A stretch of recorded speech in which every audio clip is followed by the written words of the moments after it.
రాజకీయంగా ఆదుకునేందుకు తన వంతు కృషి చేస్తానని గురుజాల మాజీ ఎమ్మెల్యే ఎరపతినేని శ్రీనివాసరావు అన్నారు.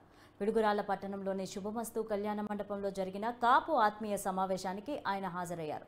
ప్రజలంతా ఒక్కతాటిపైకి వచ్చి వైసీపీని ఓడించాలన్నారు. టీడీపీ అధికారంలోకి వచ్చిన తర్వాత కాపులకు నియోజకవర్గంలో రాజకీయ ప్రాధాన్యత కల్పిస్తామని ఎరపతినేని హామీ ఇచ్చారు.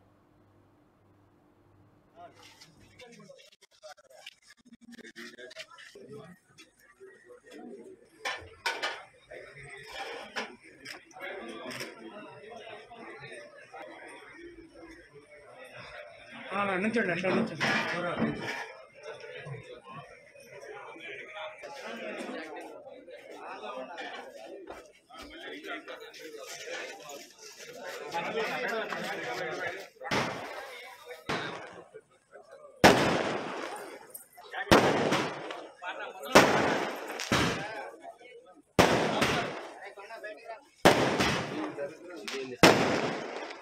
తీసుకెళ్తే గంజాయి అమ్మిస్తే, సారాయి అమ్మిస్తే, డ్రగ్స్ తీసుకొస్తే ఇక మన పిల్లల భవిష్యత్తు ఏంటి, మనల్ని కాపాడేది ఎవరని ఈరోజు మనం ఆలోచించాల్సిన అవసరం ఎంతైనా ఉంది.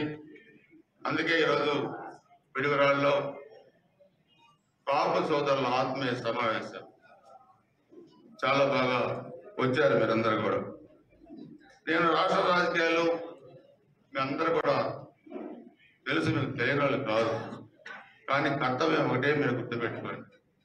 ఈరోజు మనం ఒక నిర్ణయానికి వచ్చి ఒక ప్రయాణం మనం చేస్తా ఉన్నాం. దీంట్లో ఎన్నో అడ్డంకులు సృష్టిస్తారు. అవతల ఉంది రాక్షస జాతి కాబట్టి అన్నిటి అధిగమించి మన లక్ష్యాన్ని చేరేదాకా అర్జునుడు బాణాన్ని కొడితే